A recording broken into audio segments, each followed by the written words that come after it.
Puji Bapak Yahweh, tadi mungkin uh, worship leader agak lupa ya, kita ada tamu yang baru. Ya. Pak Yohanes ya Pak? Ya, puji Bapak Yahweh, ya inilah kami Pak ya. Ya buat perkenalan aja, saya enggak tahu Pak Yohanes siapa, mungkin bisa, bisa maju, bisa perkenalkan diri Pak? Boleh?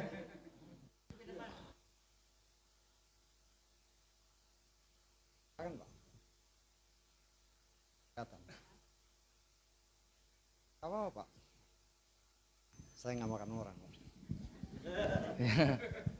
Selamat siang, saya namanya Pak Yohanes Pang, yang tinggal di Kompleks Sarana Indah Permai di Ciputat. Saya mau diajak dengan Ibu Om Simon sama istrinya, karena ada kebaktian sudah lama sejak ada COVID. Jadi gedung udah jadi, belum ada ibadah. Jadi saya mau ibadah, kebenaran si tante ajak saya sama Om Simon ibadah di sini. Ya, terima kasih Yahweh sudah menolong saya untuk ibadah di sini. Nah, saya mah agak gugup ya, masih baru soalnya. Iya, ya. Terima kasih ya. Oke, makasih Pak Yohanes, selamat datang. Saya nggak tahu ya, di situ kena jalan tol ya, digusur. Setahu saya udah kedua kali ya. Pertama kan dia di Ciputas ini, ada flyover dia digusur. Terus ada jalan tol dia digusur lagi. Saya nggak tahu sekarang di mana.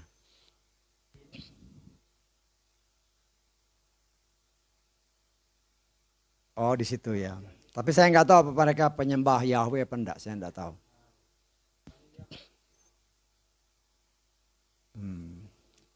Kalau Allah itu bukan Tuhan kita ya Pak. Jadi ya kita terus terang aja. Saya sebagai gembala sebenarnya nyatakan ini begini ya. Saya mengucap syukur ya, mungkin agak sedikit pembukaan ya, karena kemarin kan saya beritahu kita ke Salatiga, ke Joanna khususnya untuk mengucapkan bela sungkawa ya bagi keluarga daripada Pak Thomas yang telah dipanggil Tuhan. Dan memang setelah itu kita bicara dengan para tua-tuanya ya. Ada beberapa hal yang menjadi yang bisa menjadi beban doa kita lah ya. Karena karena mereka belum seutuhnya menerima nama yang kudus ya. Walaupun Pak yang namanya sudah almarhum ya. Kita sudah beritahu, kita sudah berikan kitab suci beberapa untuk dibagikan. Tapi ya mungkin dalam penerapannya, saya terakhir ketemu dia sebelum COVID ya, bulan Februari. Ya. Dan kita coba beritahu, saya mau tanya siapa yang dipilih sebagai gembalanya. Dan ternyata memang waktu itu pernah disebut oleh almarhum, gembalanya seorang ibu. Saya bilang, waduh gimana ini Pak. Ya. Saya berikan ayat-ayatnya kan. Tapi kelihatannya itu sudah menjadi pilihan ya terserah. Saya katakan jelas-jelas saya tidak akan mentabiskan kalau perempuan. Karena ayat firman Tuhan apalagi seorang imam dia sebagai gembala tidak bisa dia memberkati. Tidak ada ayatnya. Ya mentabiskan bisa aja tapi saya salah kalau saya melakukan hal yang bertentangan dengan firman. Ya. Sebagai gembala tidak bisa. Dan ya saya beritahu mereka tuh saya berdoa, saya kasih tahu. Yang penting saya beritahu nama Tuhan kita ini dan kenapa saya yang tidak bisa mentafsir, saya berikan beberapa ayat. Terus saya katakan ya terserah para tua-tua di sini. Yang terang saya sudah beritahu sehingga Yeskel 3 ayat 18 saya suruh baca, saya bacain kan. Yeskel 3 ayat 18 sudah tahu orang jahat kok nggak kasih tahu. Dia mati bahaya. Kita harus menanggung. Yang penting saya beritahu ya terserah. karena keputusan di tangan mereka. Jadi ini jemaat GSI di Juwana ya. Kalau saudara nanti berdoa ya tolong aja biar Roh Kudus menjamah mereka. Sehingga dia memilih, para tua-tua ini memilih yang memang sesuai firman Tuhan. Ya, sesuai firman Tuhan. Jadi ya saya enggak tahu. Ya, tapi saya udah tegas saya katakan kalau tabiskan saya enggak bakal tabiskan. Karena itu sepengetahuan saya tidak sesuai firman Tuhan. Ya. Puji Bapak Yahweh, ya, oleh kemurahan Tuhan kemarin kami kembali ya kita mengucap syukur lah oleh kemurahan Tuhan ya. Betul saya bawa cucu 2 orang gitu. Jadi ya buat juga mereka ikut pelayanan kan dari kecil-kecil ya kita ajak pelayanan. Ada memang beberapa orang kalau bisa anak-anak jangan dibawa. Saya hanya justru anak-anak itu sejak kecil dibawa ya. Hanya ya pengertian orang tua, umpamanya di sini kan ada si Yoel. Kalau dia terlalu ribut ya bukan kita nggak boleh, tapi jangan mengganggu ibadah. Nah saya mau ucap syukur orang tuanya ngerti kalau ribut sekali dibawa keluar. Ya, ya berdoa aja kalau emang Tuhan berkenan kita punya tempat yang lebih besar sehingga kita bisa bikin kaca ya, yang kedap suara. Sehingga walaupun bagaimana di sana tetap bisa dengar suara kita pakai mic, pakai speaker. Oh iya. Saya berkati ya. Yuk, saya berkati. Yuk, saya berkati.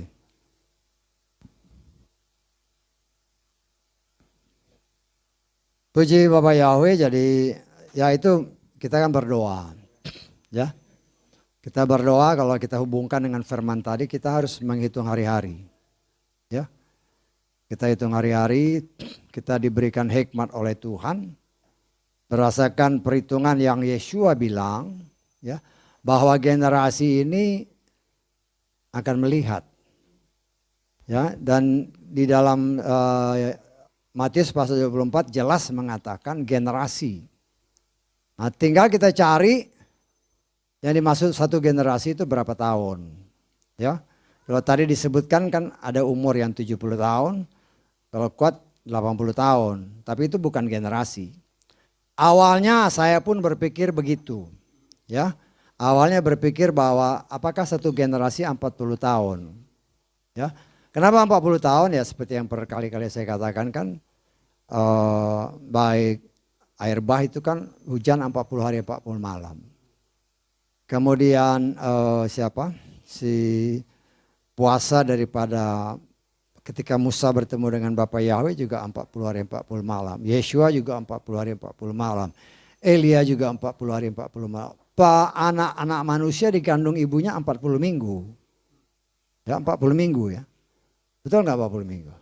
Ya, 40 minggu kan kalau dihitung kan itu 9 bulan 10 hari. Ya, 40 dikali 1 minggu kan 7 hari. 40 kali 7, 280.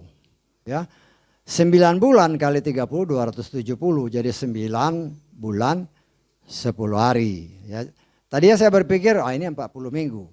Ya, yang dimaksud generasi adalah 40, tapi di situ tidak ada disebut generasi. Ya, tapi kita sudah pelajari dalam kitab Kejadian, mau sebentar dalam kitab Kejadian semua ya perhitungan-perhitungan di situ disebutkan.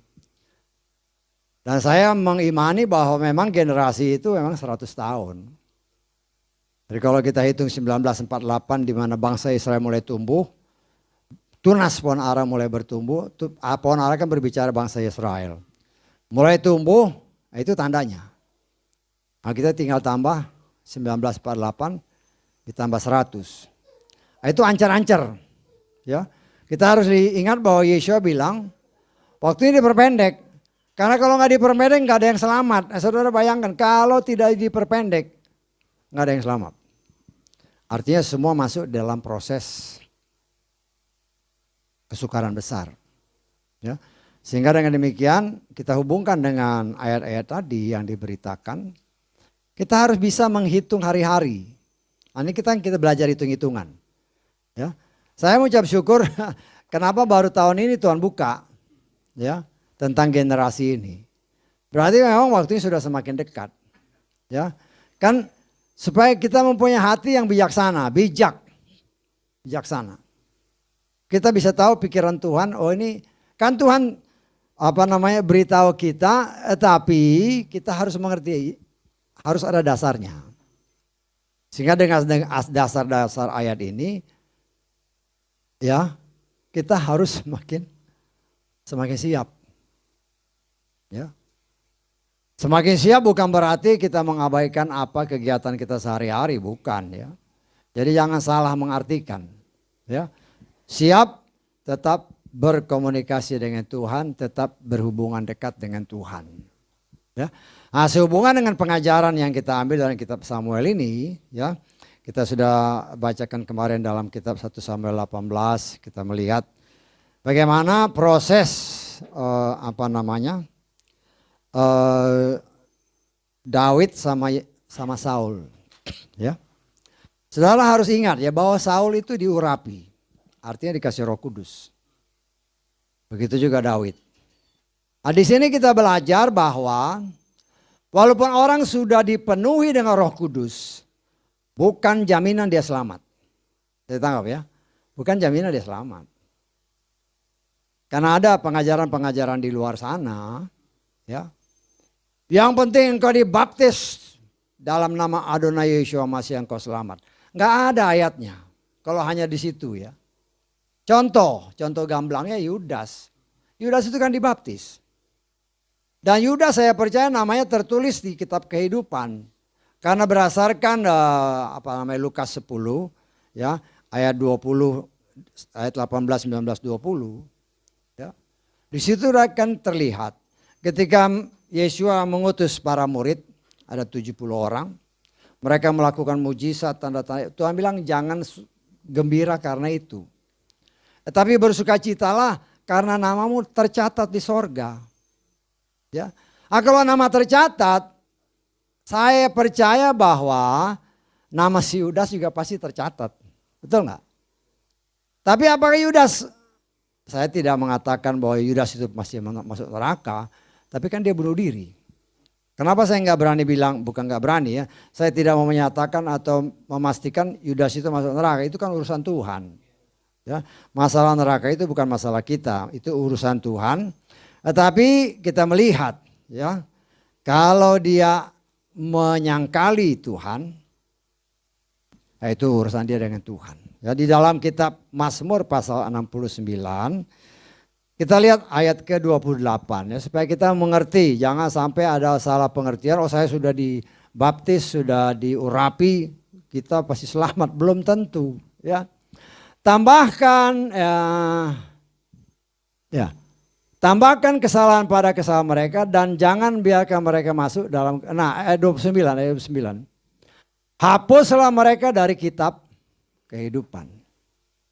Lukas pasal 10 ayat 20 menyatakan, coba kita lihat lagi. Lukas 10 ayat 20. Akan tetapi dalam hal ini janganlah bersukacita karena roh-roh itu tunduk kepada, tetapi lebih bersukacitalah karena apa? Namamu tertulis dalam kitab kehidupan. Nama yang ditulis bisa dihapus. Kenapa? Ya. Bukan orang yang dibaptis itu pasti selamat, itu bagian dari proses keselamatan. Kita akan melihat di dalam tabernakel ini. Baptis itu merupakan bagian daripada proses keselamatan. Setelah kita dibaptis, kita diproses. Ya. Nah, setelah diproses, apakah kita setia? Saul terima Roh Kudus. Kan begitu dia terima Roh Kudus, dia kan berubah. Ya. Tetapi kita melihat sini, kalau kita hubungan dengan firman tadi, karena dia tidak menjaga hati. Ya, dia sudah merasa I am the boss, saya raja. Sehingga mau saya nanya nggak bisa. Justru semakin kau tinggi pangkatmu, semakin merendahkan diri di bawah kaki Tuhan. Ya, tapi kan biasanya orang kalau udah melambung tinggi ini lupa daratan, lupa injak kaki dia. Ya, akhirnya ya binasa. Nah, di sini kita melihat ya, itulah yang sangat, dari sini kita bisa belajar ya, kita harus belajar ya, bahwa walaupun orang sudah diurapi oleh Roh Kudus, kalau dia tidak berhati-hati, kalau dia tidak menjaga hati, akan binasa. Ya, orang yang diurapi Tuhan itu matinya bunuh diri. Kayak Yudas matinya bunuh diri. Saul pun matinya bunuh diri. Daud tidak mau membunuh orang yang diurapi. Karena itu urusan dengan Tuhan. Dan kita melihat di sini memang akhirnya dia bunuh diri. Kenapa dia bunuh diri? Karena dia sudah begitu jauh dari Tuhan. Begitu jauh dari Tuhan. Dia lupa. Ya mungkin bukan lupa karena ada kesombongan. Ya. Dia kan harus ingat bahwa yang mengurapi dia itu kan Samuel. Tetapi Samuel pulang, dia tidak pernah merendahkan diri mendatangi Samuel untuk mendapatkan bimbingan rohani. Ya, tidak pernah.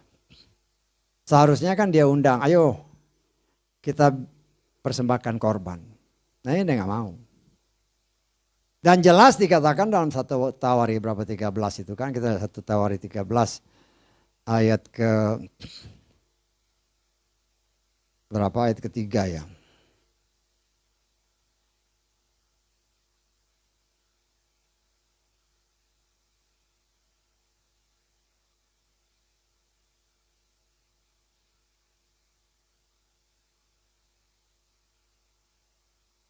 Ada situ. Nah.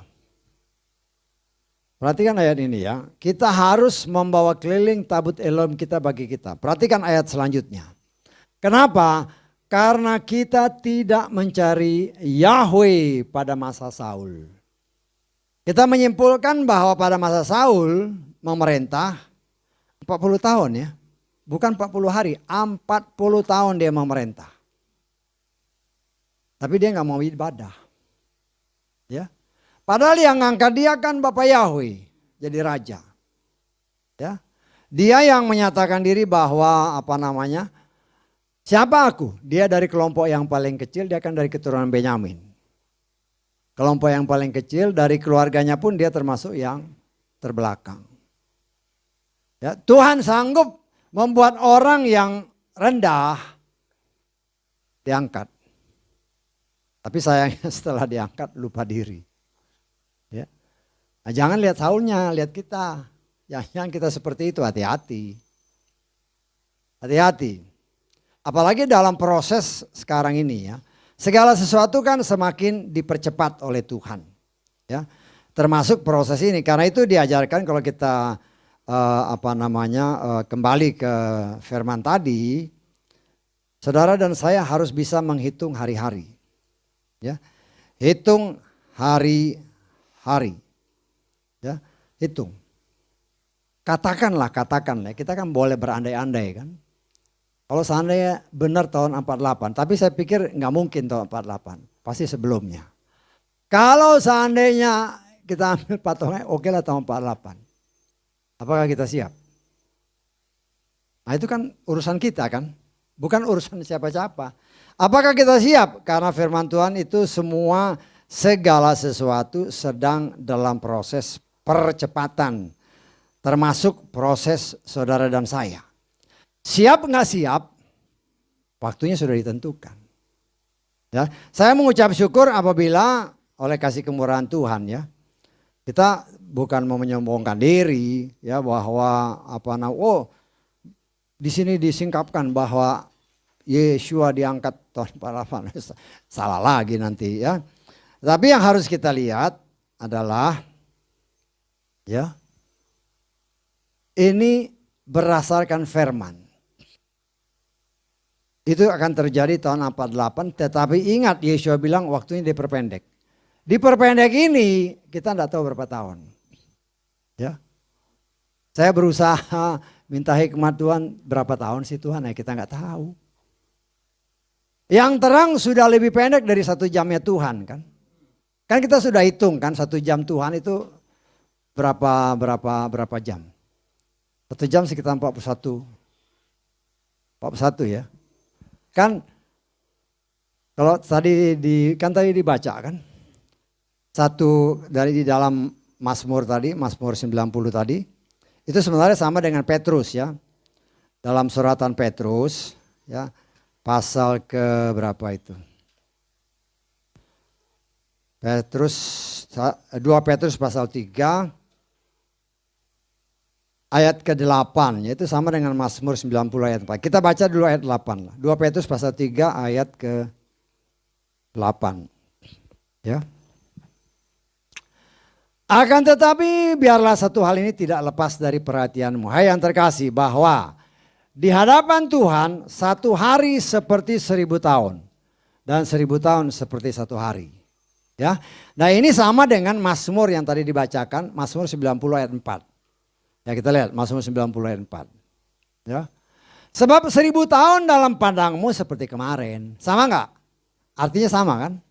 1000 tahun kita buat Tuhan satu hari. Nah kita coba kalkulasi kan seperti yang saya ajaran kemarin. Satu hari Tuhan sama dengan 1000 tahun kita.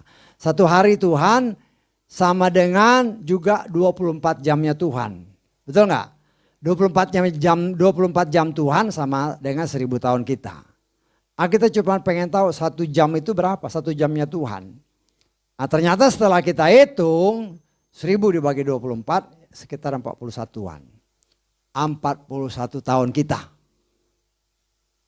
Nah kalau 2048 2020 dikurangi 2020 itu kan tinggal 28 tahun. Berarti sudah kurang 1 jam. Sudah kurang, mungkin ya sekitar setengah jamnya Tuhan. Setengah jamnya Tuhan, ya. Kalau 42 dibagi 2 kan berarti 21 tahun ya, sekitar setengah jamnya Tuhan. Tapi jangan masih lama. Bukan gitu, justru semakin kita nggak tahu. Ya, kalau Tuhan bilang besok atau sekarang, siap Tuhan. Kalau Tuhan berbisik ya siap, ya berdoa dulu Tuhan ampuni saya, jangan lupa itu. Ya jangan lupa. Karena saya pernah melayani orang yang mau mati ya, mau meninggal, berdoa dulu untuk dia. Ya, saya melayani yang pasti itu mertua saya, mertua laki ya. Dia waktu itu sudah umur 80 berapa, 83. 30 tahun, 10 tahun yang lalu, lebih 10 tahun ya. Sekitar 10 tahun yang lebih lah. Waktu itu di rumah sakit. Ya. Saya datang dia bilang, Pak mau pulang aja. Pulang, terus ibunya atau mertua saya yang perempuan bilang, memang dia dalam keadaan bukan sakit ya, memang nggak kelihatan sakit, tapi badannya sudah lemah. Nah kebetulan istri saya nggak ada waktu itu dia ada di Salatiga, saya telepon kan, gimana nih? Saya bilang ya serahin aja lah, umur 83. Terus saya tanya mertua saya sama adik ipar yang paling kecil, gimana boleh diserahkan nggak? Kan kita harus tanya kan, karena ada orang begitu diserahkan marah. Nah, kita kan serahkan minta pendapat Tuhan, kita serahkan, ya terserah Tuhan kan. Oh dia mau diambil, diambil. Akhirnya saya berdoa, mereka setuju ya berdoa. Berdoa, selesai berdoa, kita minta ampun, kita serahkan dia. Ya, di rumah sakit ya. Terus suster datang bawa makanan, bawa bubur.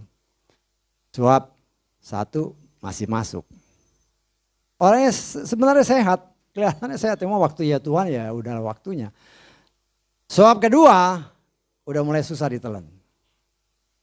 Ya, suap ketiga udah nggak bisa lagi. Susternya bingung kan. Terus Pak sebentar Pak. Dia pergi dia bawa alat stetoskop kan cek. Dia masih nggak yakin juga. Dia panggil dokter kan.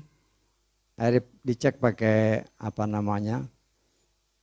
bukan stetoskop, alat komputer itu untuk mengetahui detak kondisi jantungnya. Ternyata udah itu hanya sekitar 15 menit. Setelah saya berdoa 15 menit kemudian dia berangkat. Kita mau ucap syukur karena dia bisa masuk ke dalam baptisan. Ya. Nah, di sini kita melihat ya. Kita memang harus bisa mengetahui kalau Tuhan berkenan. Kan tadi firman tadi kan menghitung hari-hari. Ya. Bukan supaya besok saya mati ya. Anggap kalau besok mati siap nggak kan gitu. Ya. Nah, kita belajar menghitung hari-hari, kita yakin Tuhan tolong. Supaya kita semakin hari semakin disempurnakan oleh Tuhan. Ingat ya, kalau saya berbicara tentang Saul, ingat Saul itu diurapi oleh Roh Kudus. Tetapi dia mengambil pilihan bukan mendekat kepada Bapa Yahweh. Bahkan dikatakan 40 tahun ya, 40 tahun dia memerintah. 40 tahun dia memerintah atas bangsa Israel sebagai raja yang pertama. Tetapi dia tidak pernah beribadah. Artinya dia dengan sadar menjauh dari Tuhan. Ya, itu diurapi loh. Dia kan harusnya sadar, dia itu tadinya bukan apa-apa. Dalam sukunya aja dia nggak apa-apa, nggak ada sama sekali, nggak dipandang. Tapi kalau setelah diangkat sama Tuhan, kok dia lupa? Nah ini yang harus kita hati-hati. Kita harus koreksi diri, bukan jangan lihat cerita Saulnya ya. Kita lihat diri kita sendiri. Ya, apakah kita seperti itu? Ya. Kalau masih ada karakter seperti itu kita berdoa. Tuhan tolong. Supaya jangan ada roh kesombongan. Ini kan hikmat dari atas. Hikmat dari bawah. Ya, berkali-kali kan kemarin juga tentang hikmat. Ya. Hikmat Tuhan itulah yang kita butuh. Dan hikmat itu bisa terjadi apabila kita menaruh firman itu dalam hati. Tanamlah firman. Lagu yang sering kali kita nyanyi, saya lebih senang lagu itu walaupun orang lain bilang kok itu aja nyanyi, ya nggak jadi masalah. Ya kita lihat Mazmur 119 ya. Ayat ke 10 dan 11. Mazmur 119 ayat 10 dan 11. Karena lagu ini saya imani ya supaya jemaat juga mengimani. Aku telah mencari engkau dengan segenap hatiku, janganlah biarkan aku menyimpang dari perintah-perintahmu. Perhatikan ayat 11. Aku telah menyimpan firmanmu dalam hatiku, supaya aku tidak berbuat dosa melawan engkau. Tapi saya menggantinya dengan tanam. Ya, ditanam. Ya, karena itu kan lagu kita, ku tanam dalam hatiku. Ya, supaya firman itulah yang menjadi hikmat. Kan semua tadi sempat disinggung dalam Amsal itu, segala sesuatu berasal dari hati. Yeshua juga bilang segala sesuatu ada dalam hati. Artinya bagaimana kita menyikapinya. Mau yang jahat atau mau yang baik itu kan kita yang putuskan. Nah, disitulah kasih Tuhan. Tuhan memberikan kepada kita kebebasan. Tetapi kalau kita mengambil satu sikap, saya mau melakukan kehendak Tuhan. Maka Tuhan akan membawa kita benar-benar berjalan dalam jalan Tuhan. Dia akan memimpin kita. Ya, karena itu kita diajar oleh Tuhan. Kita mengucap syukur ya dengan pengajaran tentang Roh Kudus ini. Ya, betapa Tuhan coba, karena tugas Roh Kudus itu menolong kita, mengingatkan kita, mengajarkan kita. Ya, jadi itu yang harus kita ingat. Ya, saya menyadari ya, ini berkali-kali saya ingatkan ya.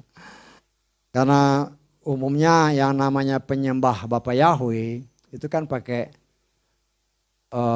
sit-sit itu yang pakai jumbai itu kan. Nah itu kita harus ingat ya. Kenapa saya tidak mengajarkannya? Memang itu tertulis dalam Bilangan pasal berapa? Saudara ingat? Gak ingat? Ya, Bilangan pasal ke-15 ya. Bilangan pasal ke-15. Di sana kita lihat ya. Karena itu memang ada ayatnya ya. Bilangan 15 ayat kita baca mulai 37 lah. Ya. Tapi saya tidak menekankan ini ada sebabnya. Ya. Berfirmanlah Yahweh kepada Musa dengan mengatakan, berbicaralah kepada Bani Yisrael. Haruslah engkau mengatakan kepada mereka bahwa mereka harus membuat jumbai pada ujung-ujung baju mereka, turun-temurun, dan haruslah mereka memberikan benang berwarna nila pada jumbai di ujung-ujung baju mereka. Akan terjadi kepadamu, ayat ini diperhatikan ya, ketika kamu melihat jumbai itu, dia akan mengingatkan kamu kepada perintah Yahweh. Saya tangkap ya. Jadi ketika orang pakai baju itu, dia lihat itu, oh dia ingat firman. Ini sama seperti orang India. India pakai sini, apa namanya merah-merah itu kan. Itu apa? Kalau dia lihat ini dia diingatkan akan pengajarannya leluhur mereka. Nah inilah yang terjadi ya. Untuk mengingatkan kamu kepada semua perintah Yahweh. Ya, ingat, Yesua memang pakai baju itu. Ya. Yesua memang pakai baju itu karena dia pelaku Torah. Tetapi ketika Yesua sudah naik ke sorga, dia beri Roh Kudus. Ya, dia beri Roh Kudus. Nah, kita lihat dalam Yohanes pasal 14 ayat ke 26.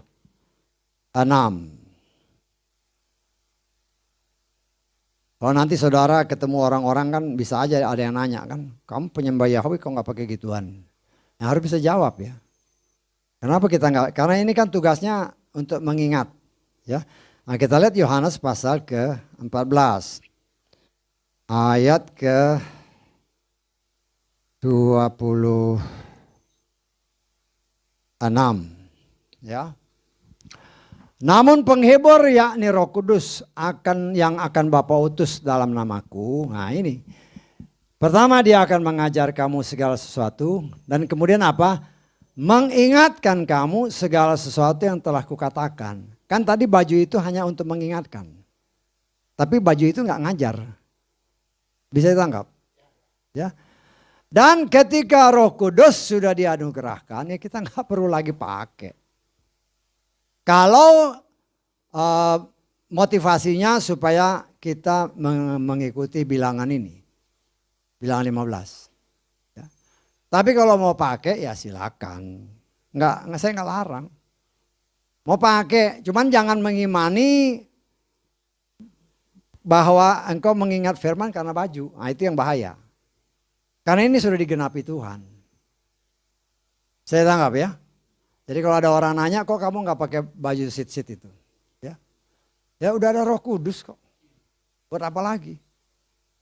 Kalau mau pakai buat gagah-gagahan ya oke lah, kelihatan ke Yahudi-Yahudian ya oke aja, ya. Tapi ya kalau kita lihat ya justru yang menggantung Yesua di kayu salib ya orang yang pakai itu semua kan, betul nggak? Nah, orang yang pakai gitu semua. Artinya walaupun dia lihat dia tidak melakukan firman. Karena apa? Karena baju itu nggak bisa ngajar. Hanya mengingatkan aja. Tapi Ruach HaKodes kan dia ngajar. Ketika engkau diurapi oleh Roh Kudus, nah dia ngajar.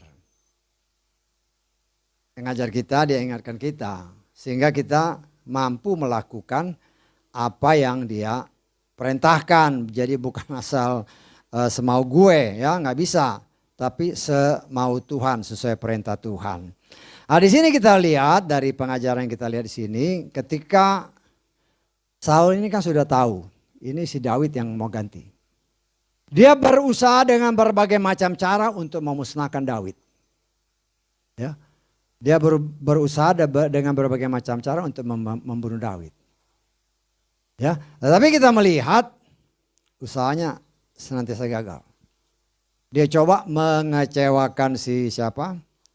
Si Daud ini dia saudarakan anaknya pertama. Ternyata begitu harinya dibatalin.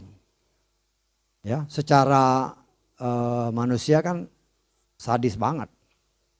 Tapi inilah salah satu cara si Saul untuk menjatuhkan Daud. Tapi saya percaya oleh kasih kemurahan Tuhan ya Daud ya merasa tapi memang Daud juga ada salah. Kenapa saya bilang Daud salah ya? Kalau saudara baca perhatikan dalam 1 Samuel 18 ini ayat 18, 1 Samuel 18 ayat 18. Kita lihat. Daud berkata kepada Saul, siapakah aku dan apakah hidupku? Kaum keluargaku di Israel sehingga aku menjadi menantu raja. Ini kata-kata negatif ya. Bisa ditangkap kata-kata negatif yang seolah-olah merendahkan hati, tapi sebenarnya ini nggak benar. Nah, kita diajar untuk berkata positif. Harusnya dia bisa kalau ini kehendak Tuhan jadi. Jangan bilang ini kan kelihatannya merendahkan diri, tetapi merendahkan dirinya ini saya menganggapnya ini kata-kata negatif. Jadi saudara dan saya belajar untuk berpikir dan memperkatakan yang positif. Karena kata-kata ini pun menjadi salah satu sebab akhirnya pernikahannya dibatalkan. Tapi kalau dia berkata positif, puji Bapak Yahweh, ya. Kalau saya boleh menjadi menantu raja, why not? Ya. Tapi kenyataannya ini Tuhan izinkan terjadi. Dan kemudian usahanya si siapa? Si Saul, ya. Dia mau kawinin dengan anaknya yang kedua, ya. Dia mau kawinin. Ya. Ketika dia mau kawin dengan segala macam cara dia trik kan. Ya. Dia perintahkan melalui anak buahnya. Kalau dia mau jadi menantuku, nah dia harus punya 100 kulit katan orang-orang Filistin, musuh-musuh bangsa Israel. Ya. Nah, Daud menganggap itu suatu hal yang lumrah. Untuk dia memberikan mas kawin, dia karena menurut anggapannya dia nggak punya apa-apa. Kalau kulit katan berarti dia harus bunuh orangnya kan. Nah dia lakukan, bukan 100 tapi 200. Tetapi di situ kita melihat ya setelah Saul pasti heran kan, wah 200 bisa juga dia. Ya, tetapi kita melihat di sini di dalam ayat ke-28 kita lihat ya. Dari ya 1 Samuel 18 ayat 28. Saul melihat serta mengetahui bahwa Yahweh ada beserta Daud. Nah, dia sadar ini. Dia sadar bahwa Yahweh beserta dengan Daud. Kenapa dia mau coba bunuh? Gak bisa. Ya, gak bisa. Karena malaikat Tuhan kan memagari si Daud. Ya. Dan juga dikatakan oleh ayat ini bahwa Mikal anak perempuan Saul mencintai Daud. Ya nggak heran lah. Daud seorang prajurit yang luar biasa. Berdasarkan firman Tuhan juga dia orang yang elok rupa kan, ganteng lah. Jadi wajar-wajar aja.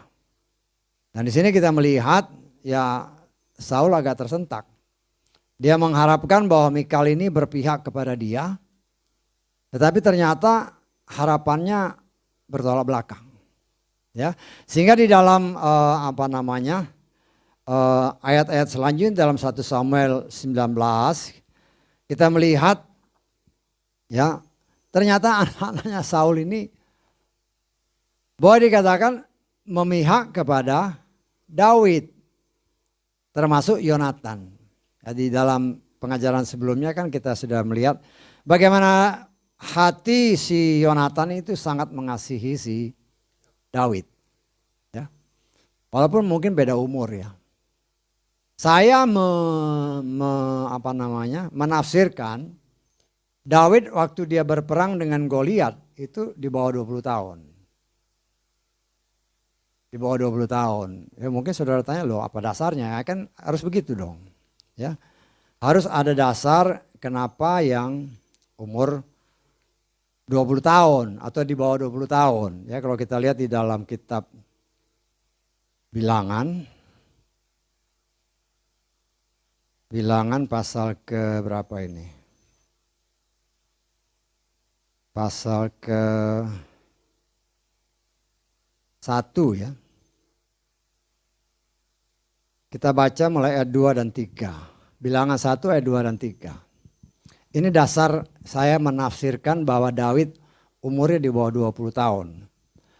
Daftarlah jumlah seluruh jemaat Bani Israel menurut kaum-kaum mereka, menurut keluarga mereka, berdasarkan jumlah namanya setiap laki-laki kepala demi kepala.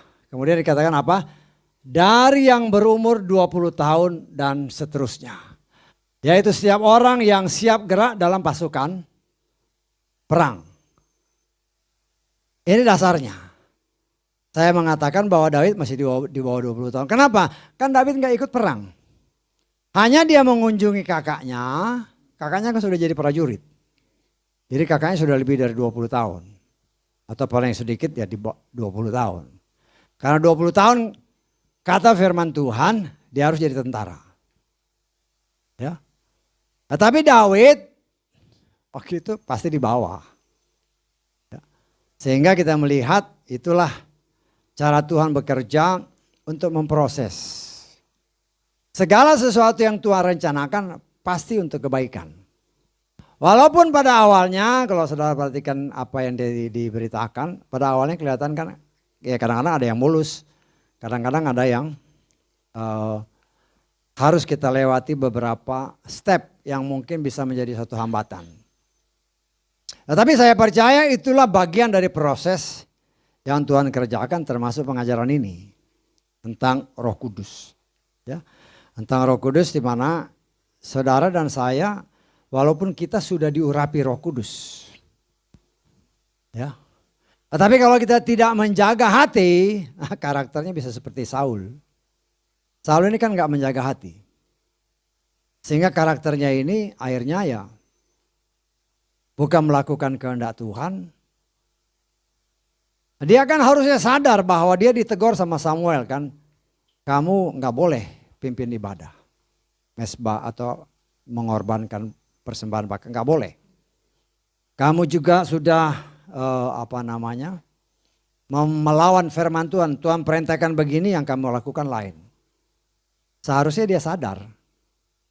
Ya. Tapi sayangnya karena saya percaya karena dia ada rasa kesombongan. Merasa diri sudah sombong, I am the boss, saya raja. I am the king. Siapa kamu? Nah, karena ada kesombongan, akhirnya ya apa yang Tuhan katakan, kamu ya istilah kasarnya dalam tanda kutip dipecat jadi raja. Tapi kita harus lihat bahwa Saul ini ya itu dia memerintah di mana di Israel itu sekitar berapa? Sekitar 40 tahun ya. Kalau saudara cari di dalam di dalam kitab Perjanjian Lama itu nggak ketemu 40 tahun itu. Ya. Tapi dalam Kisah Rasul pasal 13 kita lihat ya. Kisah Rasul pasal 13 ayat ke-21. Dan dari situ mereka meminta seorang raja dan Elohim memberikan kepada mereka Saul anak Kis seorang pria dari suku Benyamin. Selama berapa? 40 tahun. Ya, dia memerintah selama 40 tahun. Presiden kita yang paling lama memerintah belum sampai 40 kan. Apalagi sekarang sudah dibatasi cuma 10 tahun, 10 tahun, 10 tahun. Bahkan ada yang kurang. Tapi saudara bayangkan itu nggak pernah ibadah. Artinya menjauh dari Tuhan. Nah kalau menjauh dari Tuhan, sadar atau tidak sadar, mendekatkan diri kepada si jahat. Mendekatkan diri kepada si jahat, kita bisa lihat karakternya si karakternya Saul ini. Ya.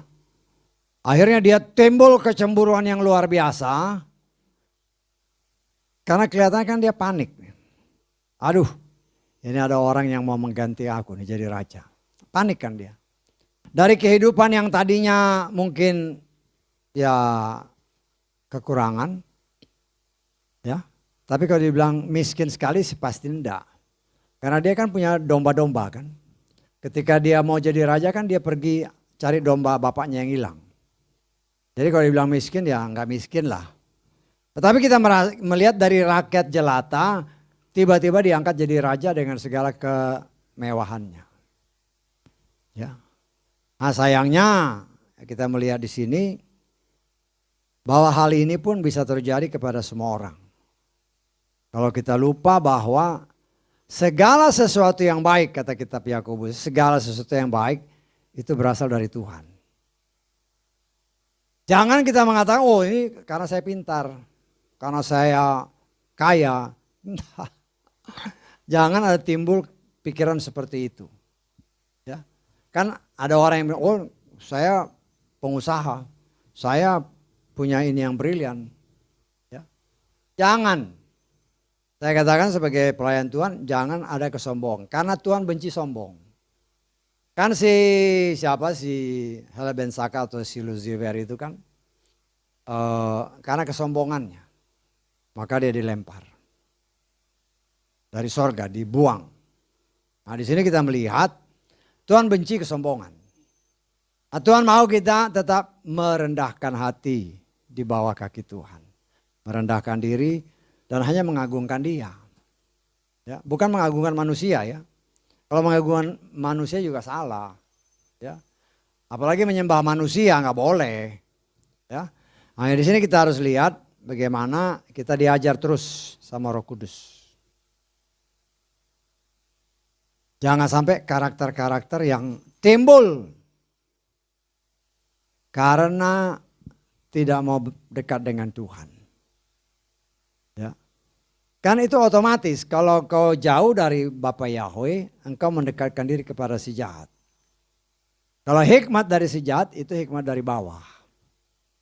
Hikmat dari bawah ya otomatis ya keinginan-keinginan jahat yang timbul. Nah, itu yang akan mempercepat menuju kepada kebinasaan. Setan punya 3 tugas cuman. Mencuri, membunuh, membinasakan. Dan karakter ini kan terlihat kepada Saul. Ya, tadinya dia cuma iri hati, sakit hati, marah, segala macam.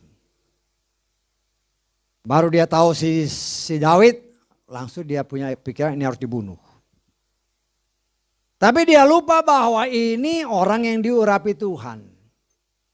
Kalau orang yang diurapi Tuhan jangan harap bisa dibunuh oleh manusia tanpa seizin Tuhan, gak bisa. Kan dia sadar di dalam ini. Maka Saul pun sadar bahwa Yahweh menyertai Daud. Tetapi setelah dia sadar pun tetap dia mencari jalan. Di dalam 1 Samuel pasal 19 nanti saudara baca semua ya. Si Yonatan yang mengasihi Daud ini, dia kan tahu bapaknya ini kelihatannya gak suka sama Daud. Ya. Tetapi mungkin dia tidak tahu persis kenapa. Ya. Si Saul juga cuma menduga-duga, dia kan gak tahu kalau si Daud ini sudah diurapi, dia gak tahu. Kan ketika si Daud diurapi kan dia ada di rumah si orang tua si Daud, yaitu di rumahnya Isai. Jadi gak ada yang tahu kan. Nah dia hanya menduga aja ini kelihatannya ini. Berdasarkan kata-kata Samuel, Tuhan sudah menyiapkan penggantimu. Kalau dia bilang sudah siapkan berarti sudah siap. Hanya siapa? Nah, dari kata-kata yang sudah kita pelajari, ini Daud. Nah, setelah dia tahu ini pasti Daud, baru dia ambil tindakan. Ini orang harus dibunuh. Dengan cara apapun dia harus dibunuh. Dia coba meruntuhkan pakai anaknya yang perempuan. Gagal. Ya, anak yang pertama dia coba buat dia down tapi tetap gagal. Si anaknya yang lain tetap gagal. Justru dia lihat anaknya mengasihi dia. Mengasihi si Daud. Gagal. Dia sadar bahwa ini Yahweh yang bekerja. Tapi dia tetap keras. Sehingga dia pakai cara lain. Ada si Yonatan yang melihat gelagat ini, ya, dia coba bujuk bapaknya. Jadi dalam 1 Samuel 19 ini saudara lihat nanti, saudara baca ya. Di sana kelihatan Yonatan coba membujuk bapaknya. Kenapa bapaknya ini kayak gitu? Kan dia udah berjasa besar. Dia sudah berjasa besar, apalagi dia kan sudah jadi menantu. Kan itu anaknya juga. Tetapi matanya sudah gelap. Orang ini harus dibunuh. Ingat ya, itu bukan Saul ya. Itu setan. Karena apa? Tuhan sudah mengurapi si Daud kan. Tuhan sudah punya rencana ini harus jadi raja. Setan yang berusaha bunuh dia. Kenapa? Kan dari sini lahir si Yeshua kan. Dia berusaha bunuh. Jadi bukan karena Saul, tetapi karena setan yang sudah memperalat si Saul untuk membunuh moyangnya Yusuf sama Maria. Kan itu kan daftar silsilah kan. Dia coba putus, tapi tidak bisa. Rencana Tuhan tidak mungkin gagal. kata Ayub 42 ayat 2. Enggak mungkin. Nah, kita pun harus sadar, kita harus sadar di sini. Rencana Tuhan Bapa Yahweh untuk saudara dan saya untuk keselamatan kita. Nah, setan kan tahu. Kan Tuhan bersabar agar semua orang selamat. Termasuk kita ini. Ya. Setan mencoba menggagalkan rencana penyelamatan Tuhan. Dengan berbagai macam cara. Timbul apa yang ditakutkan sekarang COVID kan. Nah, kita tidak meremehkan COVID. Ya. Tetapi ingat, kita tidak meremehkan COVID, tetapi kita pun tidak meremehkan firman Tuhan. Betul nggak? Kan Amsal 13 ayat 13 kita lihat ya, kita lihat sekali. Ini harus saya ingatkan ya. Amsal 13 ayat 13 jelas kan dikatakan, siapa yang meremehkan firman akan binasa. Siapa yang takut pada perintah dia akan dipahalai. Salah satu perintahnya. Keluaran 23 ayat 25 dan 26. Ya. Ini kan jangan remehkan firman, ada perintahnya. Firman Tuhan kata kamu harus ya beribadah kepada Yahweh. Dan janjinya dia pasti memberkati roti makananmu dan air minumanmu. Dan apa? Aku pasti menjauhkan penyakit dari antara. Ini janji Tuhan. Dan dikatakan tidak ada yang keguguran atau mandul. Ini janji. Jangan remehkan ini. Jangan pernah meremehkan. Karena ketika kita meremehkan, Amsal 13 jelas tadi. Kita binasa. Artinya di dalam kita menerapkan apa yang Tuhan firmankan, ya mungkin kan banyak tantangan kan. Oh kita harus pakai hikmat dong. Wah kelihatannya luar biasa, pakai hikmat dong. Hikmat manusia itu jauh daripada hikmat Tuhan. Nah di sini kita belajar ya, kita belajar. Bukan kita mau gagah-gagahan, seringkali kita bukan mau gagah-gagahan. Tapi kita belajar ya, melakukan apa yang Tuhan perintahkan. Sehingga karena ketaatan, maka dia menepati janjinya. Karena dia menepati janji, kita melihat, oh ini bagian daripada proses yang Tuhan sedang kerjakan dalam hidup saudara dan saya. Supaya kita semakin setia. Artinya Tuhan pun sudah merencanakan, bukan kebetulan kau tadi dikatakan, ajar kami menghitung hari-hari. Ajar kami untuk tahu, bukan saja menghitung, tapi apa rencana Tuhan dalam hidupku. Rencana Tuhan pasti untuk keselamatan. Ya, tetapi ada rencana Tuhan yang lain kan dalam hidup kita apa yang kita kerjakan. Kadang-kadang berkat itu juga terhalang karena kita sendiri. Karena mulut kita ini seringkali yang menjadi penghalang berkat Elohim. Nah kita harus jaga hati-hati dengan mulut. Ya. Tuhan kan sanggup memberkati dengan segala macam cara. Engkau diatur bekerja di sini ya kerja dengan sungguh-sungguh. Seperti untuk Tuhan. Karena kalau orang bekerja seperti untuk Tuhan kan pasti sungguh-sungguh, hasilnya pasti baik. Karena kita sebagai pengalaman. Nah, kalau ada orang tanya sama saya kan, ini orang ini bagus nggak? Bagus pakai aja. Nggak apa-apa pakai dia, saya jamin bisa. Itu kan rekomendasi kita karena kita lihat memang dia kerjanya bagus. Tapi kalau ini jangan deh. Kita kan cuma bisa nasihat, bukan mau memutus. Tapi karena kita lihat kalau orang ini kerja, ya banyakkan tidurnya ya bahaya. Saya berkali-kali memberikan rekomendasi, ada orang teman tanya kan, ini gimana nih? Siapa orang ini? Kan kita banyak kenal orang kan. Ini boleh lah. Oh, ini jangan. Kenapa? Karena kita melihat orang ini nggak bagus. Nah, kita kan harus memberikan yang terbaik. Nah, kita coba menasehati. Ya, saya waktu kerja, saya berapa tahun ya, di sekitar 9 tahun ada di Myanmar. Saya bilang sama, ya boleh dibilang anak buah lah ya. Saya bilang saya tidak menghendaki saudara aktif. Tidak, itu udah terlambat. Saya mau saudara proaktif. Proaktif artinya apa? Ya, sebelum diperintah sudah kau kerjakan. Engkau sudah tahu apa yang menjadi step-stepnya. Pokoknya orang mau kerja mesin kan, saat Pak Simon udah pengalaman kerja kan, mesin ini. Udah disiapin ini kunci apa yang diperlukan. Ini. Udah disiapin. Nah, begitu ada teknisi kerja, cet. Butuh ini. Yang bantu ini kalau dilihat, oh ini perlu ini, ya tinggal ngambil. Itu namanya proaktif, ambil. Jangan nanti diperintah, kunci ini, waduh mana kunci, baru nyari. Nah, itu nggak proaktif. Aktif kerja tapi nggak proaktif. Nah, hal-hal seperti itu, ya itu bagian pengalaman saya. Saya juga mengharapkan mungkin itu berguna buat kita semua. Ya kita kan, ya kalau kita berusaha sendiri puji Bapak Yahweh.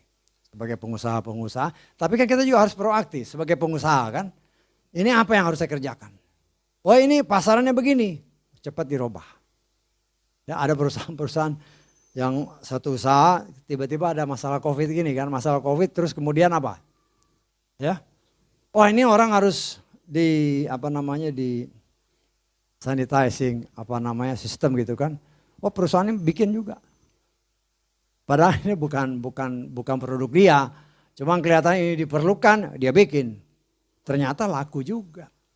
Nah begitu juga usaha kan, namanya usaha sendiri. Kita harus punya apa sih kebutuhan pasar. Nah itu harus kita tahu, oh ini. Ya. Nah kalau kita dalam pekerjaan biasa, kita juga harus tahu kerjaan saya ini. Tapi jangan hanya itu. Apa yang bisa kita kerjakan untuk kemajuan di mana kita bekerja.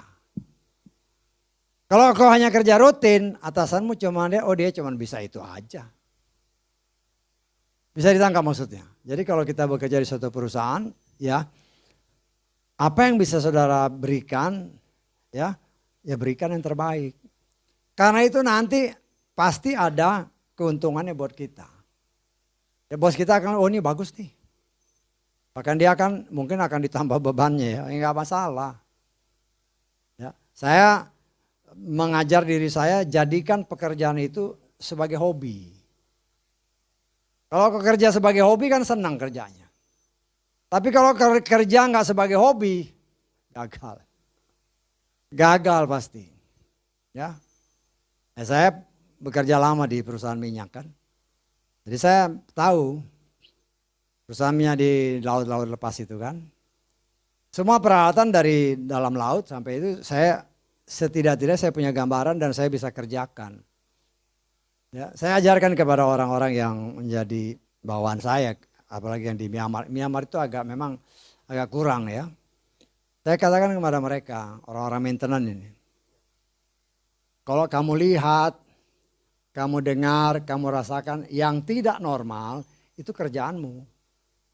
Engkau harus menyelesaikan. Bisa ditangkap. Kalau ada suara mesin, oh ini nggak normal, itu kerjaanmu, harus dikerjain. Kalau lihat sesuatu yang nggak benar, itu kerjaanmu. Nah di sini kita melihat, kita coba untuk membangkitkan daya pikir orang. Nah kita juga kan punya anak-anak umpamanya kan, dilatih bagaimana dia. Ya, dilatih, ya kita harus arahkan. Jangan sampai kita biarkan. Ya kadang-kadang ada orang, nggak apa-apa biar. Boleh dibiarkan itu sebagai katakanlah bentuk supaya kreativitasnya maju. Tetapi harus diarahkan. Jangan sampai kreativitasnya itu ngawur. Karena anak-anak itu kan nggak ngerti. Nggak ngerti sehingga bisa salah. Nah, disinilah kita belajar dari apa yang Tuhan mau kita pelajari. Saul gagal di situ. Gagal dia. Karena dia merasa I'm the boss, I'm the king. Nah, di sini yang harus kita koreksi. Kita belajar dari kesalahan. Ini kita mengucap syukur. Kitab suci tidak pernah menyembunyikan. Apabila salah, dia kasih tahu salah. Supaya apa? Supaya kita belajar dari kesalahan dan tidak melakukan kesalahan yang sama. Ya, nah, di sini kita melihat Saul sudah tahu David itu adalah pilihan Tuhan. Dikasihi Tuhan, dikasih Bapa Yahweh. Nah, seharusnya kan dia mendekat, ini kan mantunya juga. Tapi pikirannya sudah dirasuk oleh setan. Ya, walaupun dia waktu Yonatan bujuk bapaknya ini, Yonatan akhirnya kelihatannya berhasil. Ya, kalau saudara baca kita baca aja ya, di dalam 1 Samuel 19 ayat ke-6. 1 Samuel 19, lalu Saul mendengarkan suara Yonatan dan Saul bersumpah. Ini sumpah loh. Ya, demi Yahweh yang hidup, dia tidak akan mati. Ini sumpah. Tetapi dengan berjalannya waktu, dia lupa. Ya. Dia lupa sehingga dia tetap ingin membunuh si Daud. Tetapi dia tidak akan pernah bisa membunuh Daud. Ya. Nah, kita lihat di dalam ayat ke-9 ya dari 1 Samuel 19 ini. Ya. Roh Yahweh menjadi sedih atas Saul. Dan dia ketika sedang duduk di rumahnya, tombaknya ada di tangannya, dan Daud sedang bermain harpa dengan tangannya. Lalu Saul berusaha untuk menancapkan Daud dengan tombak ke dinding. Namun dia melarikan diri dari hadapan Saul, jadi ia menancapkan tombak itu ke dinding, tetapi Daud melarikan diri dan terluput pada malam itu. Ya. Dia lempar, jaraknya mungkin sudah nggak jauh ya. Dia lempar, ya perlindungan Bapak Yahweh nggak bisa ditembus. Nggak bisa. Ya, mungkin kalau kita mau lihat dengan kacamata yang Tuhan buka, mungkin di depan malaikat itu ada. Di depannya Daud ada malaikat. Seperti Tuhan buka matanya si Bileam kan. Ketika keledainya ini berusaha menghindar dari si malaikat yang sudah pegang pedang. Ketika dicelikan matanya dia kaget. Ada malaikat. Nah, begitu juga dengan ini. Ya. Nah, di sini kita melihat ya betapa ini kan Daud sedang main harpa. Sedang nyanyi. Sehingga hadirat Tuhan turun. Ya. Hadirat Tuhan turun kan berdasarkan Mazmur 22 itu kan ya, ayatnya agak beda dengan ini dengan yang biasanya kan ayat 4. Di sini kalau nggak saya ayat 3. Di mana ada hadirat Tuhan, anak-anak Tuhan tidak mungkin bisa dijamah. Nah, karena itu saya senantiasa mengingat, ayo muji Tuhan. Gimana bisa muji Tuhan kita sedih ya? Justru sedih ya muji Tuhan aja. Karena ketika kita bersedih, kita memuji Tuhan, Dia sanggup merubah kesedihan menjadi kesukaan. Itu pasti terjadi. Tapi muji Tuhan ya, jangan nyanyi asal nyanyi yang nyanyi duniawi, ya jangan. Tapi nyanyilah memuji Tuhan. Karena ketika kita belajar memuji Tuhan, ya, maka Tuhan pasti melakukan sesuatu yang indah dalam hidup kita. Daud itu kan memuji Tuhan sejak kecil. Dia memuji Tuhan, dia menyembah Tuhan. Dia tidak pernah membayangkan dia jadi raja, enggak. Tetapi karena itu menjadi suatu kehidupan dan kebiasaan dia untuk memuji memuliakan Tuhan. Nah, Tuhan kan senang dipuji. Ya. Kalau saudara melakukan sesuatu, katakan di tempat pekerjaan, sesuatu yang benar-benar menyukakan bosmu. Bos akan ini dia akan cari jalan supaya kau diangkat. Bagaimana cara itu? Cara Tuhan. Artinya kita pun kalau kita belajar terus memuji Tuhan. Mengucap syukur, memuji, menyembah, memuliakan Dia. Kita belajar. Saya terus belajar ya. Untuk ketika berdoa hanya mengucap syukur aja, Tuhan terima kasih. Terima kasih, terima kasih. Mengucap syukurlah dalam segala hal. Ya. Nah, saya percaya ketika kita mengucap syukur sama Tuhan, Tuhan bekerja. Ya, Saul tetap punya rencana membunuh Daud. Bahkan dia kejar sampai ke rumahnya. Nah, di sini kita di dalam 1 Samuel 19 ini, anaknya si Mikal ini kan ya berbohong sama bapaknya. Karena aku mau dibunuh sama si Daud suamiku, dia lari. Nah, tapi Saul tidak berhenti sampai situ. Dia datangi, dia cari, dia utus berdasarkan informasi yang dia peroleh. Si Daud ini ada di tempatnya Samuel. Ya, Samuel tentu ngadu kan. Samuel yang mengurapi dia dan si Saul ini dia ngadu. Perbuatan-perbuatan Saul itu kayak gini. Nah, ketika dia ngadu, si Saul dengar, dia utus orang bunuh dia. Tapi kita lihat ya dalam ayat-ayat terakhir dari 1 Samuel 19 ini. 1 Samuel 19 ayat 10 kita mulai. Ayat 19 ya. Dan diberitahukanlah kepada Saul dengan lihatlah Daud berada di Nayot di Rama. Saul mengirim para utusan untuk mengambil Daud dan mereka melihat kumpulan para nabi yang sedang bernubuat. Samuel sedang berdiri sebagai kepala atas mereka dan roh Elohim turun ke atas para utusan Saul dan mereka juga bernubuat. Ya. Nah, kalau saudara baca ini sampai 3 kali dia utus. Semuanya ketika ada di kumpulan nabi mereka bernubuat. Ya. Akhirnya si Saul sendiri yang datang. Ya. Di dalam ayat 23 kita lengkap ya. Ayat 23. Lalu si Saul pergi ke Nayot. Roh Elohim turun ke atas dia. Selanjutnya dia pergi dan bernubuat sampai dia datang ke Nayot. Dan dia pun menanggalkan jubahnya dan dia bernubuat di hadapan Samuel. Dia rebah telanjang sepanjang hari sepanjang malam. Oleh karena itulah mereka berkata, apakah Saul juga termasuk di antara nabi-nabi. Nah, saudara lihat bagaimana kekuatan pujian dan penyembahan. Ya, Saul datang untuk membunuh Daud. Tetapi ketika dia datang sampai di sana, si Samuel dengan para pengikutnya, murid-muridnya, sedang memuji Tuhan, sedang menyembah Tuhan, sedang bernubuat. Orang yang ada di dekat dia justru berubah. Yang tadinya punya niatan jahat, justru dirubah oleh Tuhan, ikut memuji menyembah Tuhan, bahkan bernubuat. Bahkan dikatakan di sini sampai si Saul pun telanjang. Ya, artinya menanggalkan, saya percaya dia menanggalkan baju kebesarannya ya. Baju kebesarannya sebenarnya untuk Saul menyadari bahwa di hadapan Tuhan baju kerajaanmu tuh nggak ada artinya. Nggak ada artinya.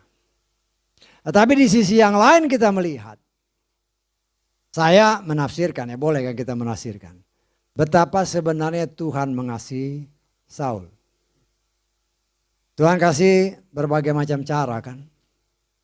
Tapi karena dasarnya Saul ini tidak pernah beribadah, akhirnya ya buta dia.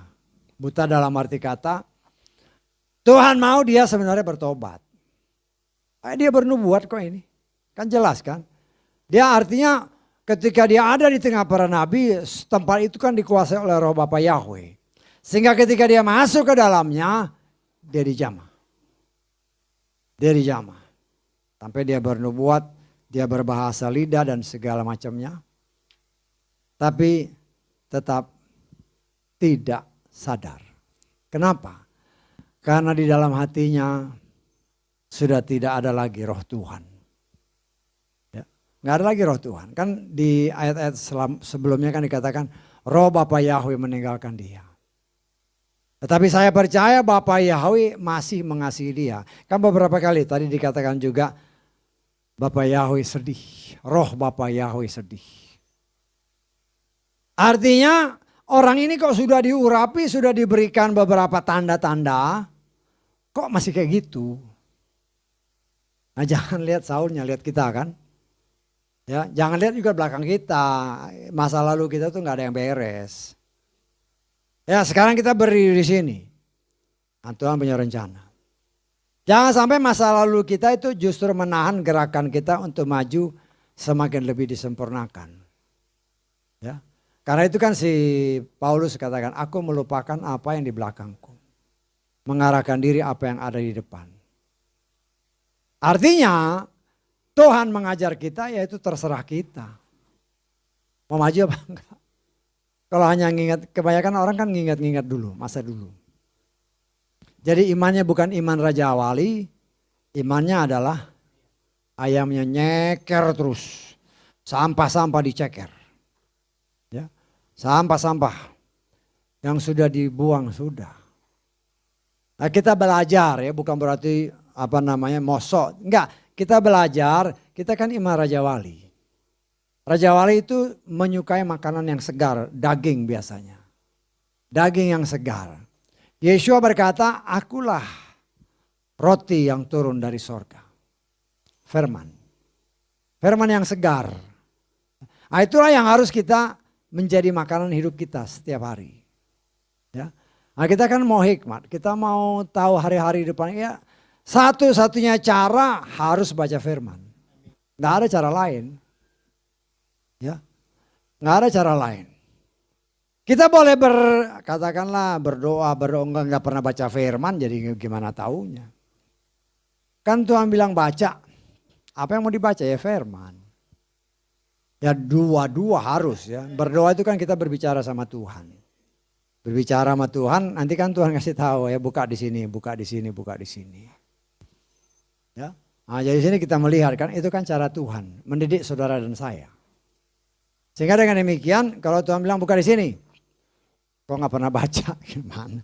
Karena lihat, apalagi kitab suci yang seperti sekarang ini kan, yang kitab Lugas ini, itu kan nggak ada indeksnya.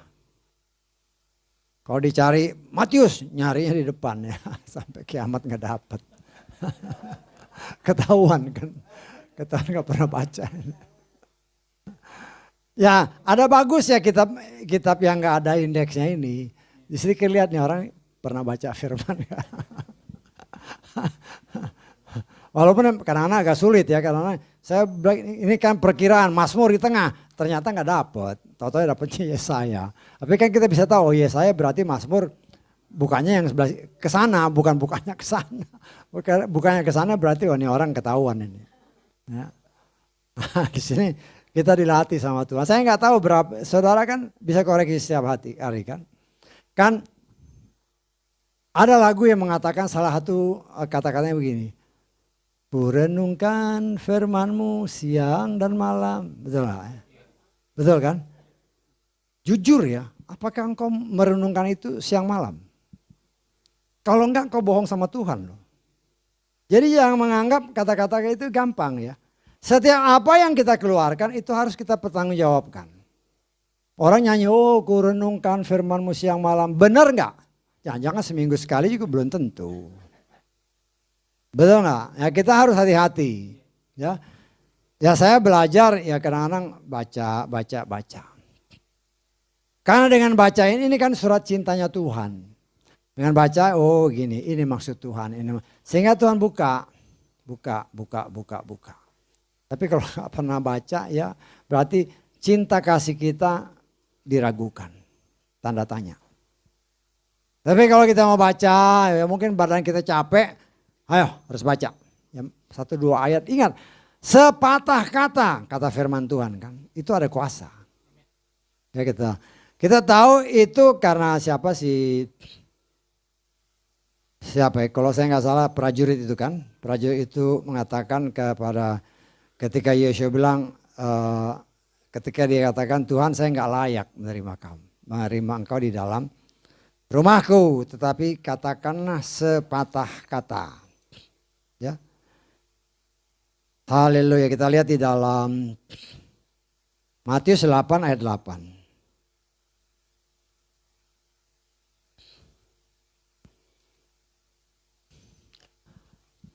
Matius 8 ayat 8. Gampang kan? Jadi kadang-kadang supaya gampang hafalnya kayak gitu-gitulah. Seraya menanggapi perwira itu berkata, Tuhan aku tidak layak bawa engkau masuk ke bawah atapku. Perhatikan ini. Sebaliknya, katakanlah sepatah kata saja, hambaku akan sembuh. Sepatah kata itu tetap pribadi Yeshua. Artinya kalau saudara udah sangat capek, mau baca juga bacalah satu ayat. Nah, satu ayat itu yang harus. Tapi kalau kalau ayat itu kebetulan karena kita mau main buka gini, cok, terus dikatakan selidikilah firman Tuhan. Waduh, ya carilah. Bisa aja kan? Kan kita baru Tuhan tolong berikan firman, di sana dikatakan selidikilah firman Tuhan. Wah, terpaksa kau buka. Tapi saya percaya ini pengalaman. Ya. Ketika kita baca firman Tuhan, ada suatu kerinduan, Tuhan buka sini, buka sini, buka sini. Ternyata ada suatu rentetan yang bersambung sehingga kita mengerti, oh begini maksudnya. Nah, setelah kita mengerti, ya udah bisa tidur enak. Karena kalau hari Sabtu kan saya tidur di sini kan. Baca firman, udah tidur nih, tiba-tiba bangun, ingat, oh keluar lagi baca. Oh ini toh. Nah itu kan suatu kerinduan. Karena kita rindu supaya rahasia-rahasia firman itu dibuka. Karena Yesus akan berbicara. Tidak ada sesuatu yang tersembunyi yang tidak dibuka. Nah, ini janji loh. Tapi kepada siapa dia buka? Hanya kepada orang yang dipercaya. Kalau nggak pernah baca firman ya gimana? Nggak bisa. Ya. Nah di sini kita lihat ya. Sebenarnya orang yang sering baca firman apa enggak itu kelihatan. Coba lihat kitab suci saudara. Ini kitab suci saya udah hancur loh ini. Udah hancur ini. Nah, jadi kan kelihatan nih, bukannya mau nyombong, tapi kan ini kita bisa lihat, oh ini orang suka baca. Hancur itu. Makanya saya ganti dengan New Lugas. Cuman Lugas kan beberapa seperti yang saya katakan, ada beberapa kata atau beberapa ayat yang tidak sama dengan yang lama. Nah, tapi tidak akan jauh lah kalau tadinya ayat 1 dia mungkin jadi ayat 2 ya. Nah, di sini kita melihat karena kerinduan kita mau dekat dengan Tuhan bukan seperti Saul. Kita mau dekat dengan Tuhan, Saul sadar ya bahwa Bapak Yahweh mengasihi Daud. Dia harusnya sadar bahwa bagaimanapun caranya dia tidak akan bisa mencelakai Daud tanpa izin Tuhan. Sama seperti Ayub. Ya.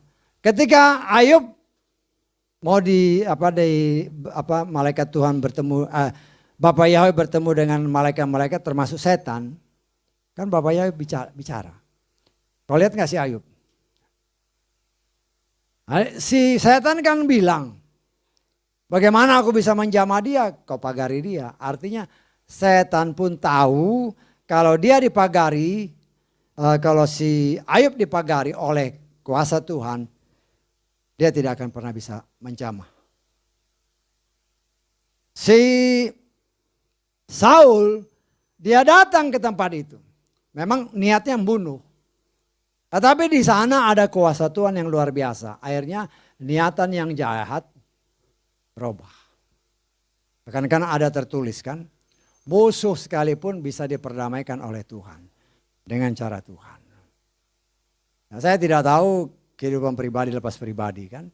Walaupun kadang-kadang kita berdiskusi seperti ini atau pelayanan seperti ini. Tapi kan saudara yang tahu kondisi pribadi lepas pribadi. Suami belum tentu tahu istrinya sepenuhnya. Demikian juga sebaliknya. Orang tua anak-anak belum tentu tahu seutuhnya. Ya, tapi hanya Tuhan. Nah, tapi dengan kita mau belajar firman Tuhan kita memberi diri, firman itu mengoreksi diri kita terus menerus. Ya. Tanpa firman dan tanpa Roh Kudus tidak mungkin kita berubah, nggak mungkin. Ya, tetapi saya percaya dengan kita tetap merendahkan diri, merendahkan hati, mengandalkan Roh Kudus. Ya, bukan mempercayakan diri dengan kekuatan sendiri. Ya, kadang-kadang orang kita harus percaya diri. Ya, sering saudara dengar itu. Percaya diri supaya berhasil ya. Tapi kita melihat di sini satu ayat terakhir lah ya. Di dalam 2 Korintus pasal kedua ayat 9. Sebab untuk hal itu aku pun telah menulis supaya aku 2 Korintus pasal 1 ayat 9.